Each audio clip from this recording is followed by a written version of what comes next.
our top Week 13 defensive streamers for you. Starting at the top of the list, I have a hard time deciding who I want to go with between the Bucs and the Falcons. Both are in great spots, but I am leaning Atlanta given the matchup against the New York Jets. They've quietly been the Falcons' top 10 in pressure rate. The sacks just haven't fully been there. They get to the quarterback well, but the quarterbacks have been getting the ball away.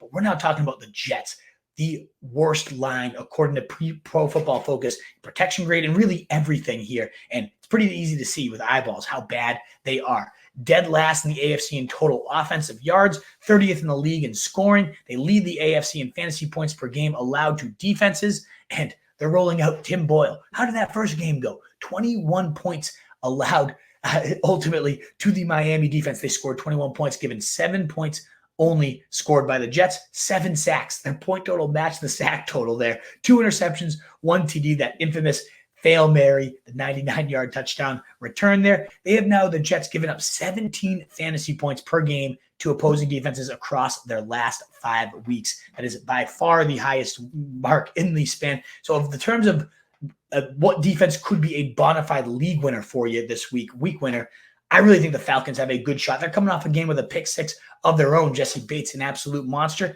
Won't be surprised at all if against Tim Boyle, they rack up 4 to 5 sacks, at least a couple picks, and maybe a potential touchdown as well. But I do also really, really like the Tampa Bay Bucs, only 34% rostered right now. Their pass defense has been atrocious. And it's a big reason why since week 5 after their bye, they only have 1 win. They've really crumbled, the Bucs. But only the Jets and Giants have less passing success than the Panthers, who are 30th in total offense, 29th in total scoring. They've allowed the 4th most sacks in the league's 43. And the Bucs have 31 on the year. Pretty respectable. Top half of the league there in sacks. We've got the Panthers giving up the 4th most points to defenses on the year at home against this abysmal team that just fired Frank Reich, and maybe the new coach and buzz by gets him going. I don't think so. I think Bryce Young is garbage. I think this defense will swarm him and ultimately force at least a couple picks and at least 3 to 4 sacks. I love the Bucs at home this week, and I also love the Jags at home against the Bengals, and they get the Browning-led Bengals. That's the key here. Given what the Steelers just did, load up the box, stop Joe Mixon, 11 carries, 25 yards. I expect every single defense to follow suit these next few weeks. Browning got sacked 4 times. They had just 222 yards of total offense, barely many points on the board there. And the Jags have been phenomenal at taking away the ball. 20 takeaways, 3rd in the NFL. Josh Allen among the NFL leaders in sacks. I think it's going to be a very, very long day for Jake Browning and this Bengals team. And plus, if you stream the Jags this week, they also get Cleveland next week. So you get back-to-back bangers of matchups for the Jags. I also did want to shout out the Colts, who have, shockingly, 26, 16, and 11 fantasy points in their last 3 games. Titans aren't the best of matchups here. 14th most points allowed to D, but Will Levis sacked 11 times across his last 4. Colts rank 5th in the league with 36 sacks, 10th with 18 takeaways, 10th in total fantasy points among defenses. They've been playing really, really well. This one will be very game script dependent here for your Colts.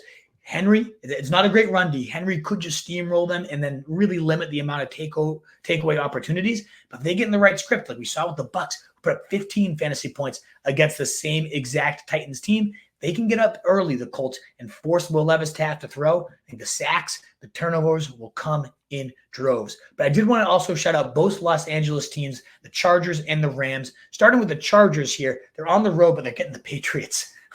They are just so horrendous. 6 and 7 total points in their last 2 games. They've given up 16 and 12 fantasy points to the defenses that they've been facing. No team has been worse across their last 3 games in terms of total yardage. Dead last there. Just 2. It's brutal. It's really, really bad. And sure, the Chargers, we get it. They're not a great team. In fact, in total yardage, they're giving up the most in the league.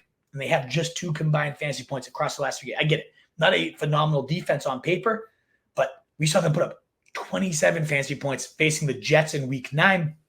They had 8 sacks, 3 turnovers. We know when they get the bad offenses that this defense, which has talent, just coaching here, but when they have the right matchup, they can get it done. So I do really like the Chargers and also the Rams, who have really a low ceiling. They've only topped 10 points once this year, and 2 games above 6 fantasy points. So feels pretty capped here. But Cleveland is abysmal. 7th most points allowed to defenses, now without their number one receiver, Amari Cooper. And we just saw this Rams team only give up 14 points, had four sacks against Arizona. So this defense can start to pin their ears back, get after them. They played better as of late. So if you're really desperate, I could see the Rams or the Chargers. But definitely look to the Falcons first, then the Bucs and Jags second and third. And if you really need somebody after them, the Colts or both Los Angeles teams will wrap up my top week 13 defensive streamers. What is up, you fantasy wolf? Thanks so much for tuning in. If you haven't already, share your thoughts in the comments, check out some more videos, and join the newest Wolfpack by subscribing below.